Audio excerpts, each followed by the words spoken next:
Earth 1.0. And today, we have a very special message for you. We have a very special guest.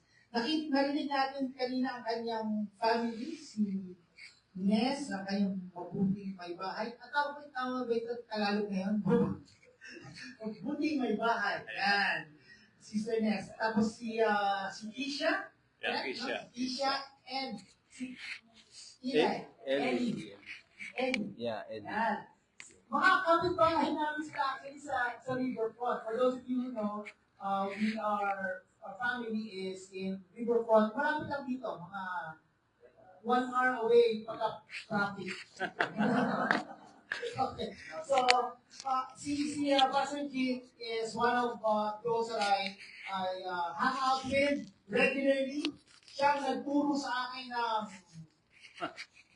paano tamang mag-swimming. Paano ang tamang mag-freestyle. Okay, yun kasi yung aming exercise. And we encourage each other to be physically fit. That's what he does. But most especially, I knew later on that he is actually pastoring a church in Pampanga. Sa Apalit, Pampanga. Yes. Ang tindi nun, kung tayo ay nagbabiyahe ng 10 minutes every Sunday, yung family niya, every Sunday, every Wednesday and Sunday, nagbabiyahe sila pupuntang Apalit, Pampanga, just to serve the people in Apalit, Pampanga. Diba?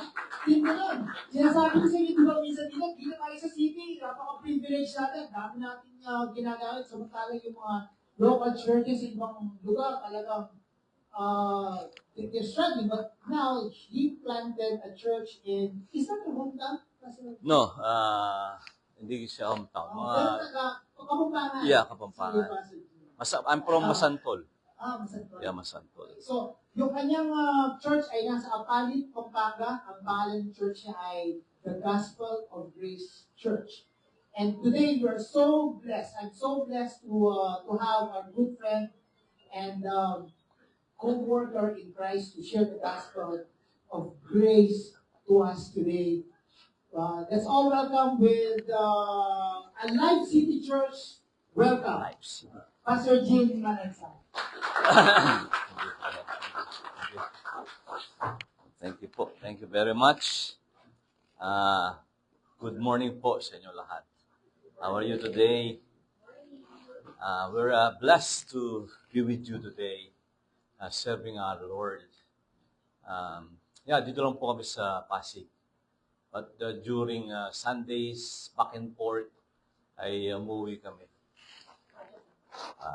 Nauwi kami ng Pampanga. Tapos ay uwi rin kami ng afternoon. And then Wednesday, we've been doing that for 8 years. Our church is 8 years na sa Pampanga. Kapampangan po kami talaga. Pero dito ako nag-work sa Pasig, sa Manila. Pero God chose me to serve in the ministry as my father did. My father I was a pastor for 46 years. And we were missionaries in Pangasinan for 9 years. Kami po ay sa mga lugar na kung kayo city, may mga probinsyano. Probinsyano po ang Pero, sabi nga nung binasa ni sister kanina, I don't see people the same way as I did in the flesh. Yan ang ganda sa Panginoon eh. Sa ating Diyos po is so welcoming. Ano man ang background mo, you are a soul so special that He died for you. He died for you. He loves you. Okay? Buti ang Panginoon, hindi siya natingin sa panglabas eh. Hindi siya natingin sa background mo eh.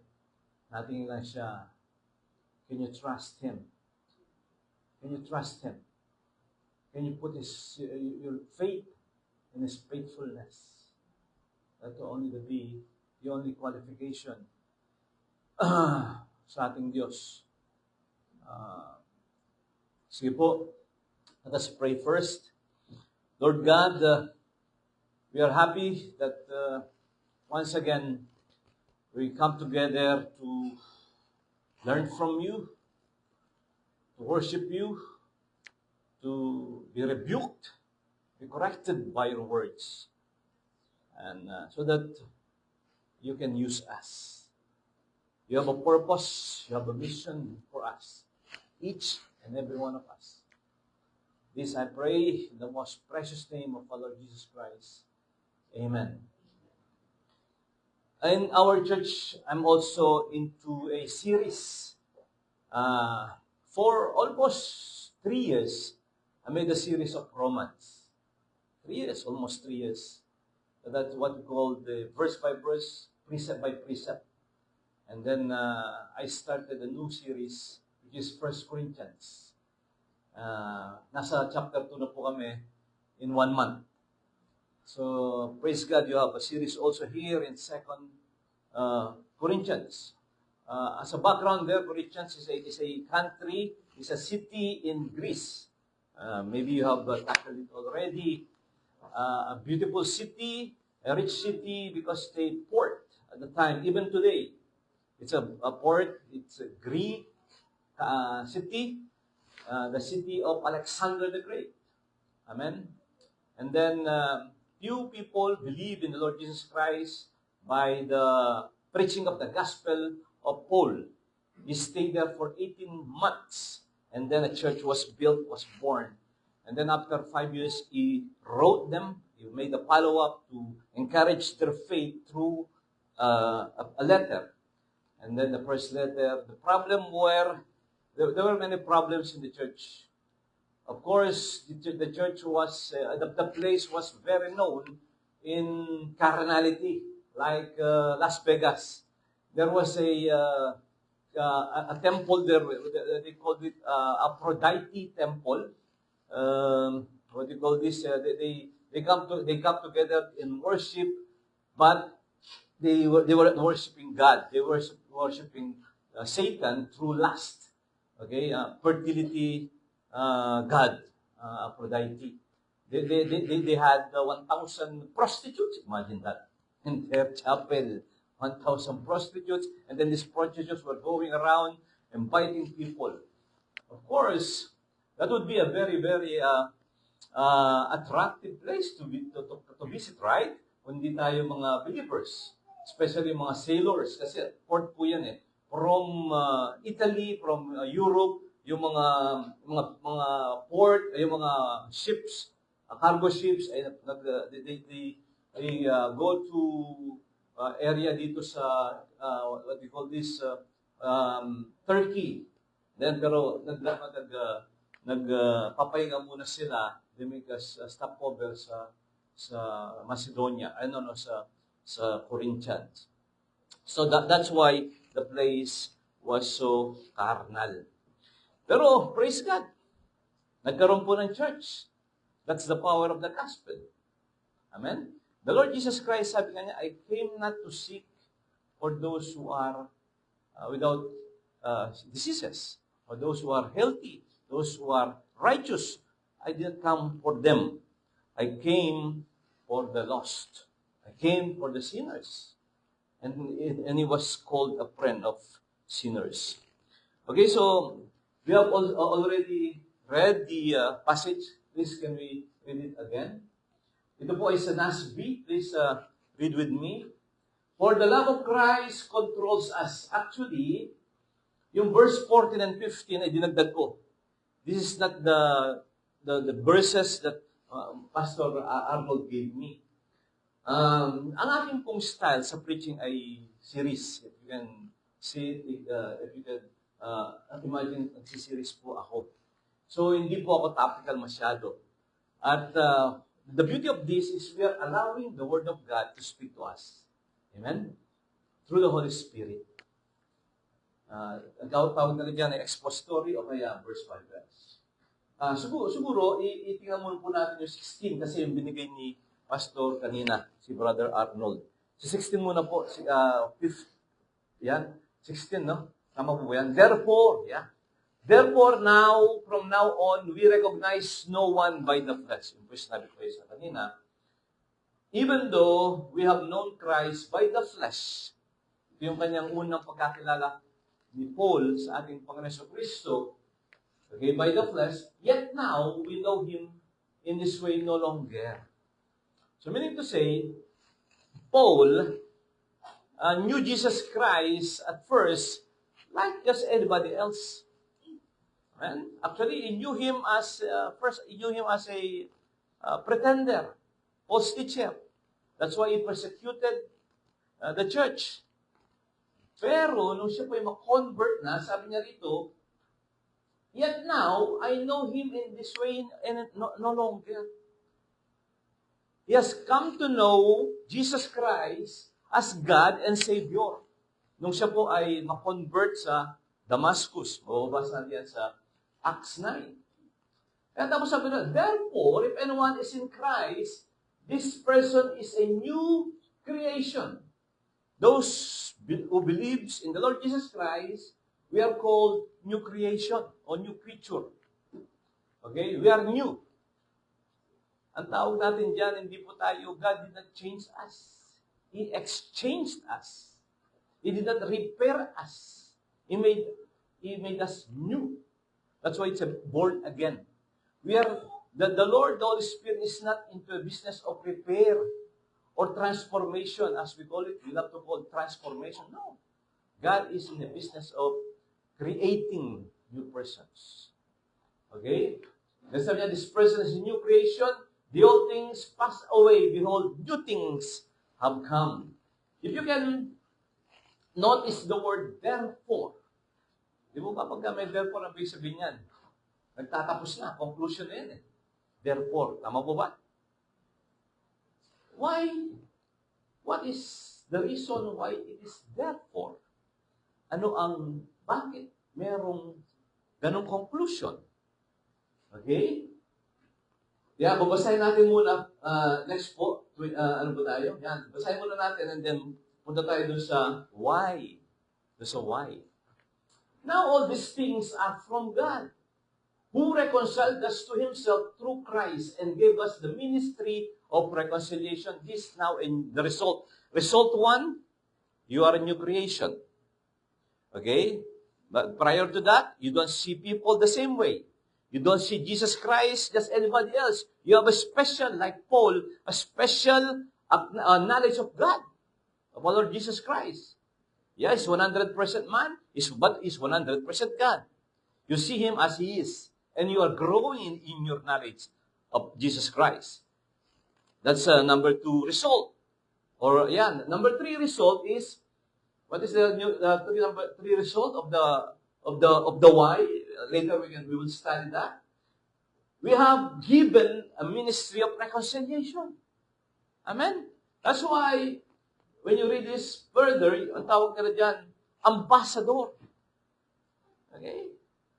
That's a big word. That's a big ministry. Where am I to reconcile people to God? But you are given that ministry. Amen? Ministry of reconciliation. Namely, that God was in Christ reconciling the world to Himself, not counting their wrongdoings against them. And He has committed to us the word of reconciliation. This is a huge responsibility, brothers and sisters. Are you aware that you are an ambassador? Ambassador. Hindi ka po ambassador ng Pilipinas. Ambassador ka ng heaven. Do you recognize that? Do you acknowledge that? Are you aware of that? Next po, basahin muna natin. Therefore, we are ambassadors for Christ. How effective are you as ambassador for Christ? Ano po ang trabaho ng ambassador? Yung mga ambassadors po ba natin dito, kung ba ambassador ka sa Japan, anong purpose mo ron? Magbakasyon? Anong interest mo doon as an ambassador? Interest mo yung interest mo? Interest mo yung interest ng Japan? O interest mo yung interest ng sending country mo? Amen? Di ba ganun ang trabaho ng mga ambassadors? We are ambassadors for Christ. Who is Christ? that we are representing. As though God were making an appeal through us, we beg you on behalf of Christ, be reconciled to God. And until now, even now, this is what I'm doing. That's why po, nag-live ako sa aking Facebook. I am presenting Christ. Because that's my job. And that's your job as a believer of Christ.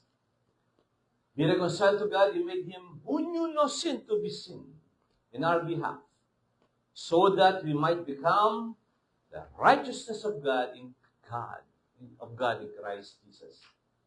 Okay, that's the final verse. So, balik po tayo ngayon. Magpo-focus ako sa salitang why. Bakit tayo naging ambassador? Bakit tayo naging new creation? Anong ginawa natin? At bakit tayo nandito? Ba't nandito kayo? Ba't nandito ako? Ito po ba'y plano lang natin? Napag-isipan natin? O mayroong reason na pwede nating balikan o pag-usapan? Verse 14 and verse 15. Okay? Saglit lang po ito. Sabi ni Paul, for the love of Christ controls us. Having concluded this, as a conclusion, this is judgment, that one died for all. Sabi niya, one. Hindi niya sinabing two o three. One died for everyone. Who was that one? Who is that one? Jesus Christ. So Jesus Christ po, ang siyang namatay para sa atin. When I preach, lalo na po sa amin sa Pampanga, dami po kasi nandun dyan eh. Mga tatawag ng mga idolatry. Amen? Actually, hindi lang sa Pampanga. Entire Philippines. At ang daming nilalapitan ng mga tao. Ano ba? Pagka napipraise sila, ang daming nilalapitan. Tawag natin yan, mga sponsors eh. Diba? Sponsors o kaya mga tulay. Amen? Pero sabi niya rito, one died. That one died. Hindi two. One died. Christ died for us. That's what called justification. Christ died in your place. Dapat ikaw mo namatay, pero He died for you. Amen? And then, if that is the case, He died for all, so that those who live would no longer live for themselves. That would be the conclusion and the consequence. But for Him who died and rose on their behalf. Ano po ba? Verse 14 po ba yan? And then verse 15. Yun na rin yan po kata. 14 and 15 na po yan. If I'm not mistaken. For the love of Christ controls us, having concluded this, that one died for all, therefore all died, and He died for all, so that those who live would no longer live for themselves, but for Him who died and rose on their behalf. Brothers and sisters, if we want to know and become effective ambassadors for Christ, and if we want to become overcomers, if I may, overcomers in this world, we have to know this. Actually, there are two truths po dito eh. There are two truths, facts na nangyari sa atin. Okay? Hindi lang po ito religious jargon. Hindi lang po ito doctrine. Hindi lang po ito theological doctrines. Meron po nangyari dito, kailangan tayo po ay aware. Kung hindi nyo pa tinatanggap si Jesus Christ, mamaya, sana po maging totoo sa atin lahat to. Number one, yung justification. Nakikita niyo po ba dyan yung died for all? Okay? Christ died for you. Alam natin yan. When we share the gospel, di ba? Tapos, gusto kong basahin natin muna po. Baka review na lang po sa atin lahat to. Yung sa Isaiah 53. Isaiah 53 is a tawag ng mga Hudyo dyan, a forbidden chapter. Alam niyo yung mga Hudyo, di ba nasaan po yan? Nasa Torah. Nasa Torah yan eh. Yun say, libro yan ng mga Hudyo. Pero pagkatatanong yung mga Jews, kahit yung mga nagbabasa ng Bible nila, they don't read this. It's a forbidden chapter. Okay, for them. Pero sa atin, napakahalaga niyan. Kasi 700 years after na ma-prophesy ni Isaiah, nangyari po yung pinoprophesy ni John. Who has believed our report? And to whom has the arm of the Lord been revealed? For he grew up before him like a tender shoot, like a root out of a dry ground. He has no stately form or majesty that we would look at him. Okay, next. Nor an appearance that we would take pleasure in him. He was despised and abandoned by men, a man of great pain and familiar with sickness, and like one from whom people hide their faces, he was despised, and we had no regard for him. Next. However, it was our sicknesses that he himself bore, and our pains that he carried. Yet ourselves assume that he had been afflicted, struck down by God, and humiliated. But he was pierced for our offenses. Take note of the word for, okay, on our behalf. Because of our offenses.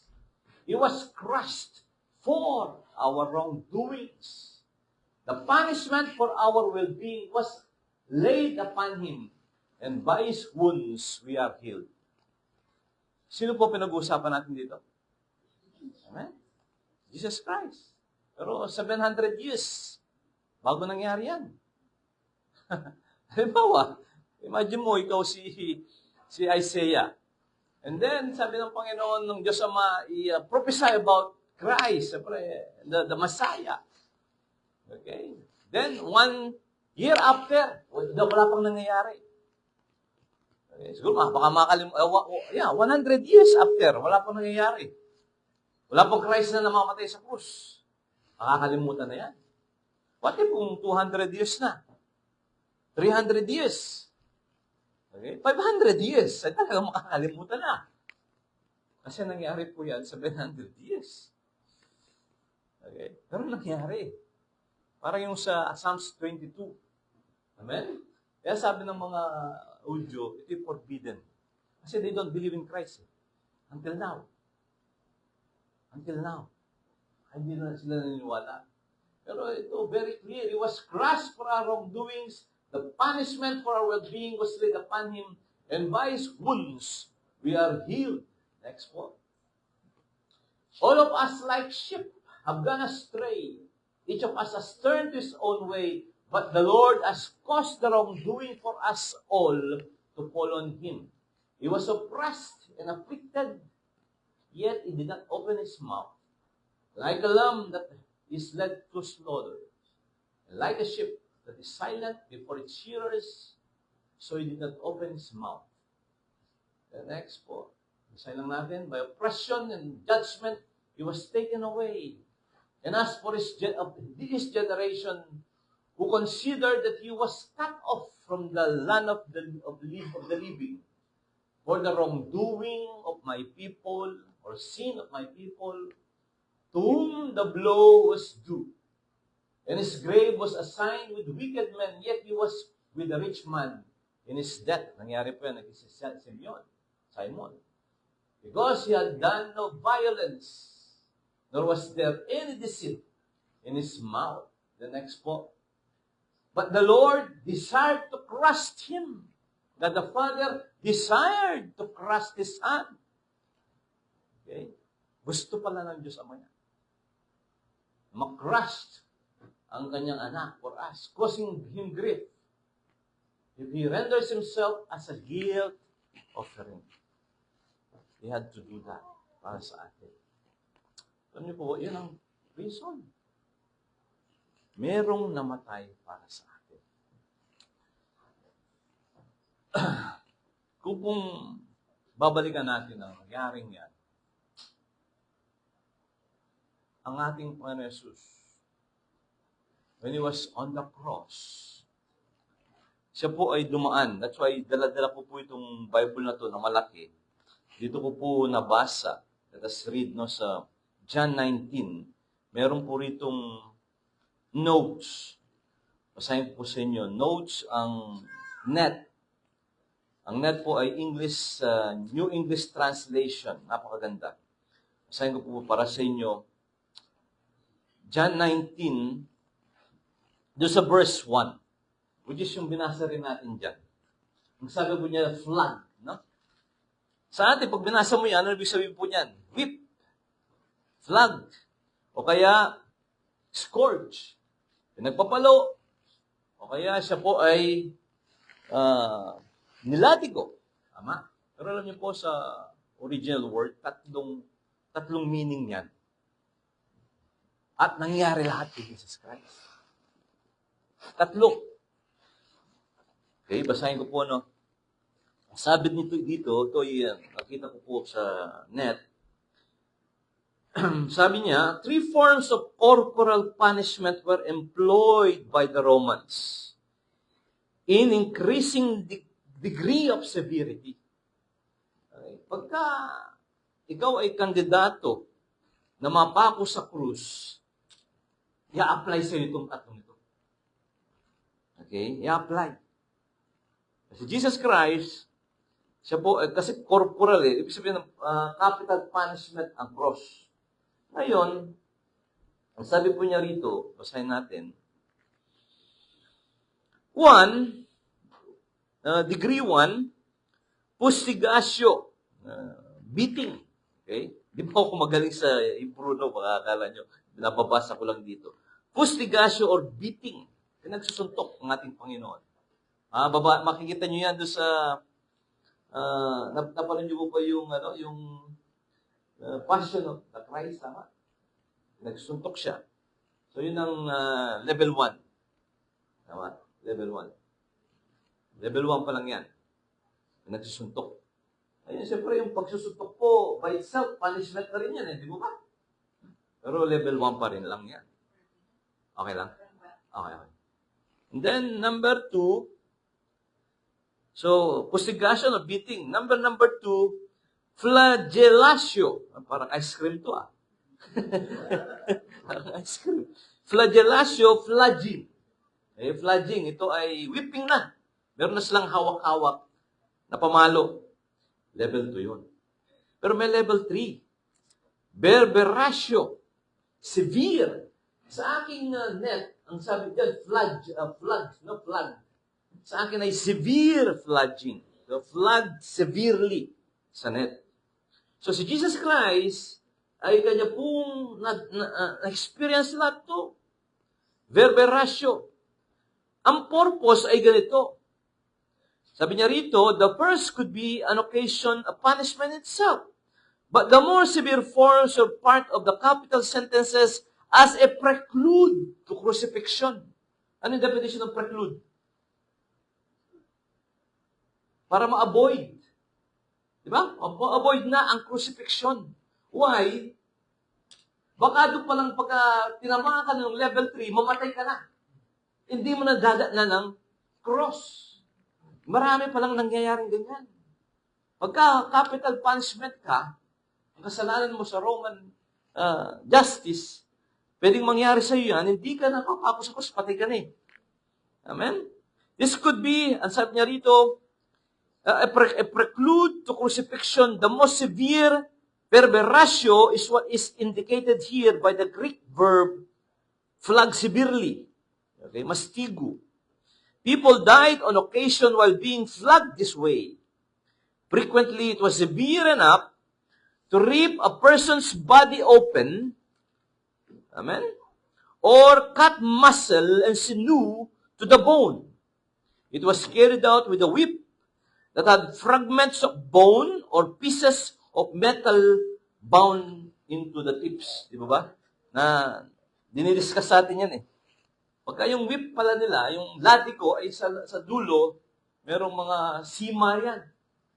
Kaya pagka inampas sa'yo yan, kakapit sa katawan mo, at babaklasin niya yung laman mo. At pumapasok hanggang sa buto mo. Doon pa lang mamamatay ka na. So the prelude to crucifixion. Hindi mo naabutin yung crucifixion. But Christ, Jesus Christ our Lord, endured it. Kasi nga, He was destined to the cross. He was destined to the cross. He did not give Himself sa bludgeon, pero nangyari sa Kanya yan, at nangyari pa rin sa Kanya ang cross. Mahirap po yan, di ba ba? Mga kapatid. Pero He did it for you. Sabi nga, binasa natin kanina sa dulo, He who knew no sin became sin. At sabi niya, wala nga, sabi nung Isaiah kanina, hindi nagsasalita ng kasinungalingan ng kanyang bibig. There was no lie in His mouth. He knew no sin. In His heart, there was no sin. In His hands, He committed no sin. But He became sin for you and for me. That is justification. That's why we are here. Kung hindi pa po natin yan na-experience, hindi natin maunawaan yan. Because ganun po grabe ang ginawa ng Diyos sa atin. It's done. It's done. Gagawin mo lang ay tatanggapin mo. Just believe the Lord Jesus Christ. And that's the reason. That's the meaning of justification. In your place, someone died. And Jesus Christ alone is the qualified one to do so.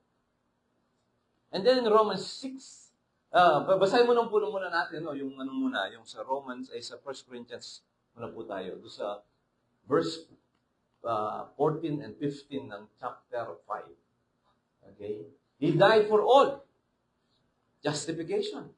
In your place. In your place. Yung ngayon aking discuss. Ang sabi niya, so that those who live will no longer live for themselves.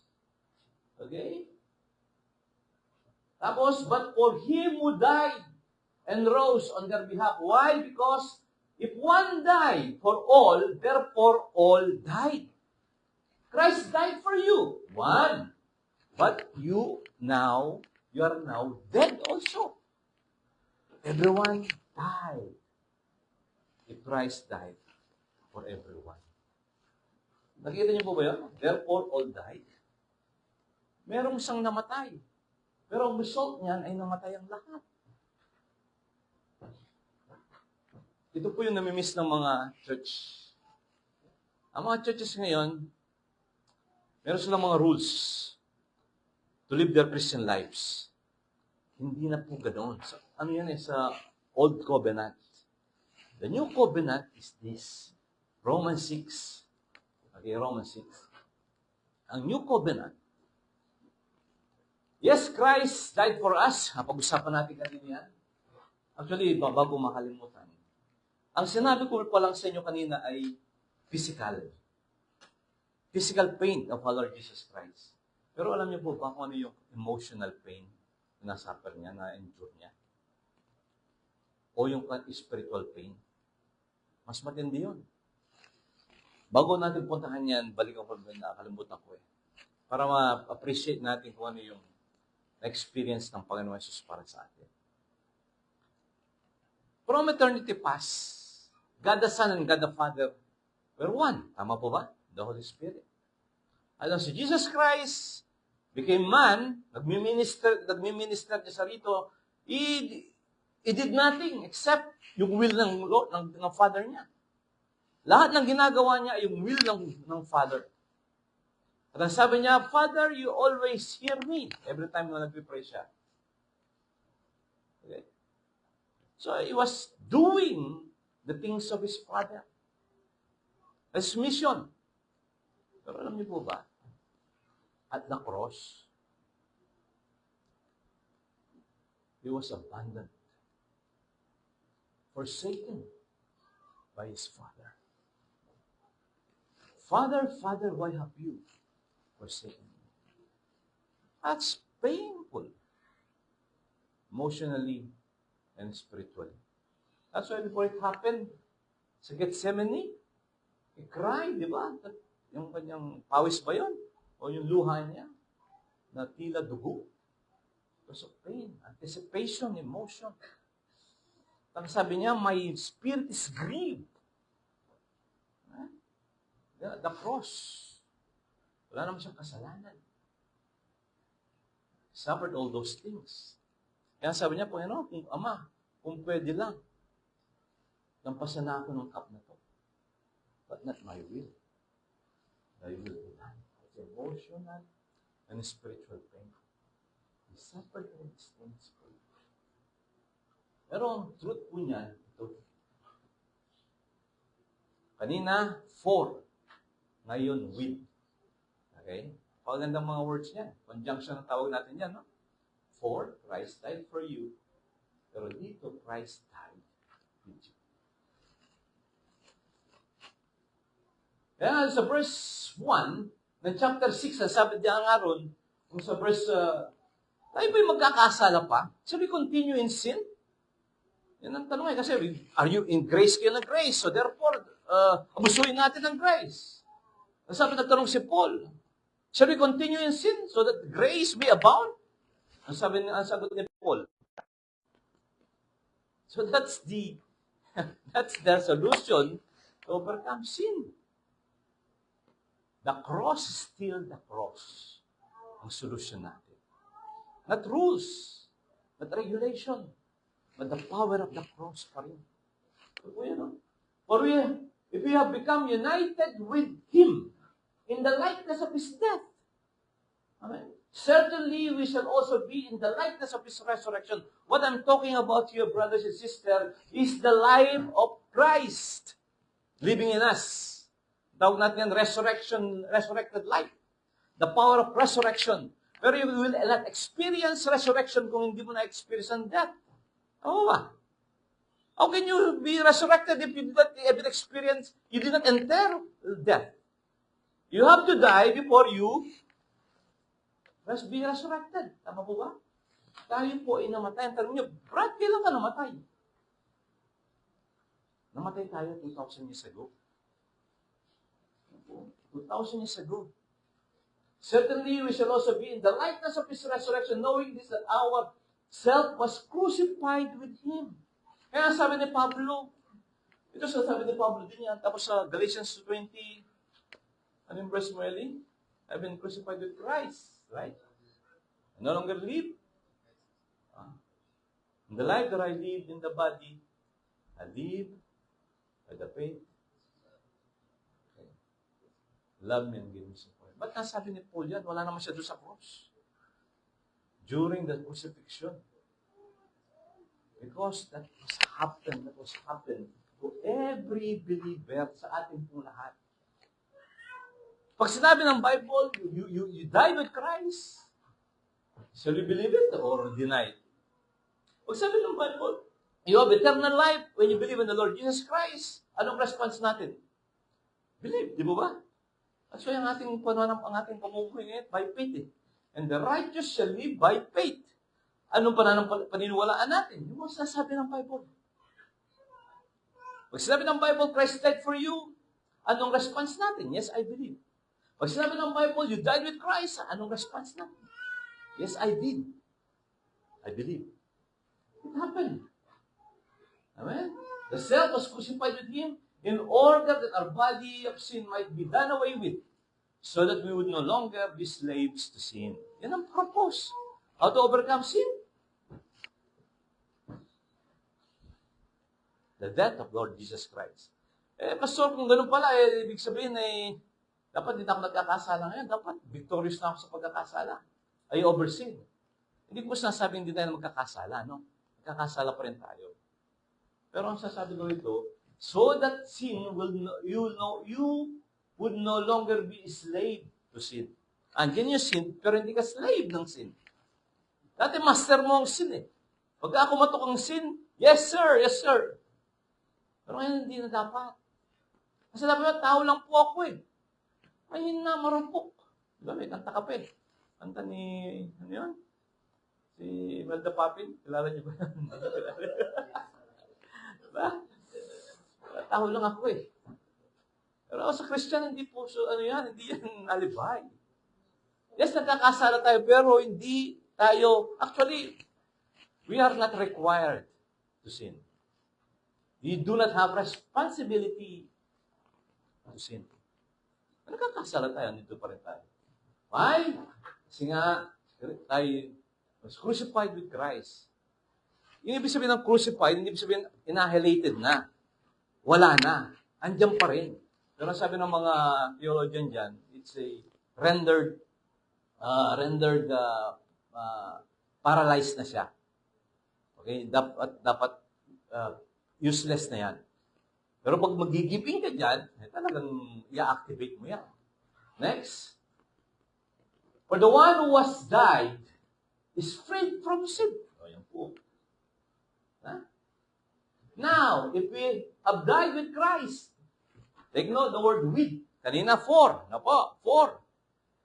Sa Isaiah, at saka sa maraming mga verses, the ransom for many. Pero dito, the death of Christ is our death.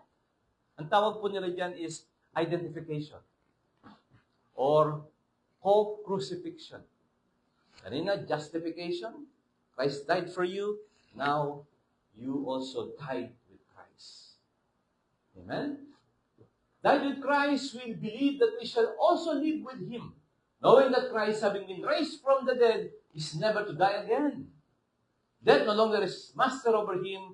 For the death that He died to sin once for all. Na-overcome niya in death, na-overcome din na rin na po natin yan. Next. But the life that He lives to God. So you too consider yourselves to be dead to sin. Yun ang ating trabaho ngayon. Consider sa ibang version, reckon. Reckoning. Accounting word daw po yan eh. Reckon.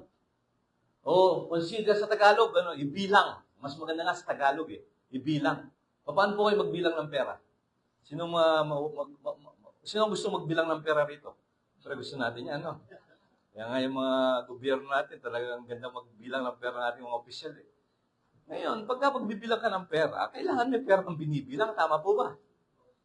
Alam mo, magbibilang ka ng pera, wala ka nang binibilang. Di ba? Kung meron kang 3,000 sa bulsa mo, ilan ang bibilangin mo? 4,000? 3,000. Kasi 3,000 lang ang pera mo eh. Yung 3,000 ang bibilangin mo. Yung sasabi lang, reckon. Ano yung re-record mo? Yung fact. Ano yung fact? Christ died with you. Kailan yan? 2,000 years ago. Amen? Hindi ka mamamatay. Hindi ka mag-iimbento ng kamatayan. It's a fact. Magre-recon ka, magbibilang ka ng actual thing na nangyari. So you die with Christ. Ang gagawin mo lang, bibilangin mo lang. O consider mo lang. Kaya kung makatok si kasalanan sa iyo, ang tokso sa iyo, magbilang ka. Patay na ako dyan.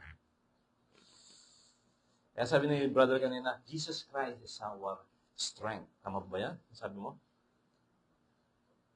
Alam nyo, ang buhay Christian ngayon, si Jesus Christ. Sinong Savior natin? Si Jesus Christ. Sinong Christian living natin? Si Jesus Christ. Kaya nga Christian living, Christ living in you. Ang kanyang death ay death mo. Ang kanyang resurrection ay resurrection mo. Siya ang iyong peace. Siya ang iyong strength. Siya ang iyong victory. He's your everything. Siya pa rin ang iyong provider. Amen? Therefore, sin is not to reign in your mortal body so that you obey its lust. Okay? Consider yourselves to be sin to death, but alive to God in Christ Jesus. Yun lang ang gusto ko pong share sa inyo ngayon. Bakit ka ambassador?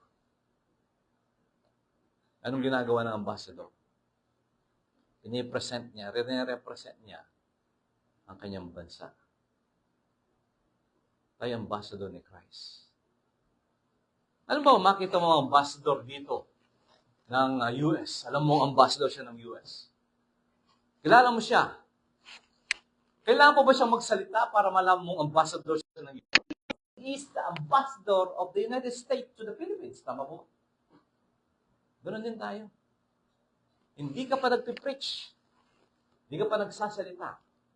You are the ambassador of Christ. Now, people will see it. Ngayon, paano natin may re-represent si Jesus Christ ng effectively ang tama? Yun po. We have died with Him. We have rose again with Him. To conclude, meron po akong illustration dito. May mga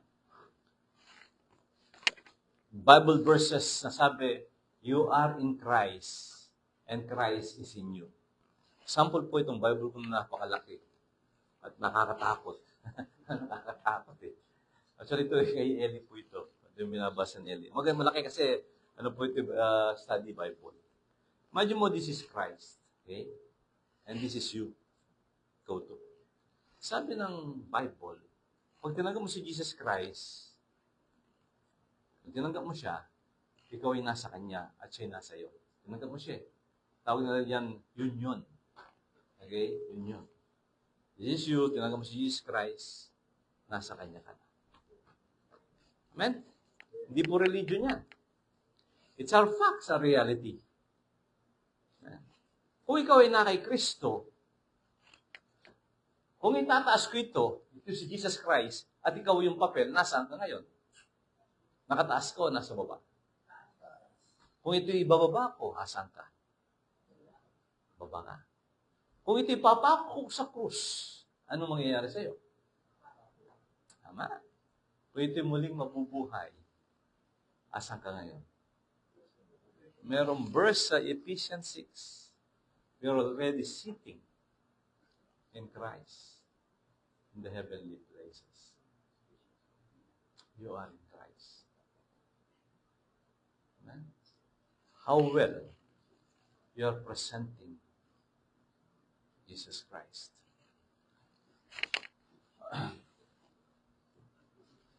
Isa pong way para ma-represent natin talaga ang ating Panginoon Jesus. Magsuko tayo ng buhay sa Kanya. At ang pinakahadlang ng paglilingkod natin at magamit tayo ng Panginoon effectively ay yung ating sarili. Do you believe? Yung sarili natin. The flesh, the self. Kung talagang gusto po natin maglingkod sa Panginoon, kung believers na tayo, suko tayo ng buhay. Kung hindi pa tayo believers, actually, this is one of my purposes why I'm here. You need the Lord Jesus Christ. I have no other purpose but to present you your Savior. Kung wala ka pang Kristo sa puso at mamatay ka, wag naman, muna, impyerno ka na. Hindi po ako nananakot. Alam nyo, mga kapatid, hindi ako nakatulog kagabi. At pinag-aaralan namin ng asawa ko anong reason. Sabi niya kanina umaga, alam ko na akong dahil ba't di ka nakatulog. Nagkape tayo kagabi. Ako, nagkakape naman ako lagi Tapos, ang aking reason naman, ang aking theory ay, baka na-excite ako, speaker ako kala Brother Arnold. First time. Tapos sabi niya, doon, mga Inglesero, mga tao doon. Kapampangan ako. Baka maubusan ako rito, So, hindi ako makatulog. Pero alam niyo po, to be honest, mixed Yeah, excited po ako rito. Pero alam niyo, natakot din ako sa mga nangyayari sa ating mundo. Di ba? Yung mga lindol, nararamdaman niyo po ba? Nababasa niyo? Parang ulan Parang ulan. At hindi lang po sila may naglindol. At ito parang parang introduction na to the big one Ang hirap kaya matulog na may inbing ngayon. Kasi wala namang pong yung lindol Wala namang pasapintabi yan Mga po ba? Hindi naman kumakatok pa yan Hindi nag-i-schedule yan. Tapos, corruption pa sa ating bansa.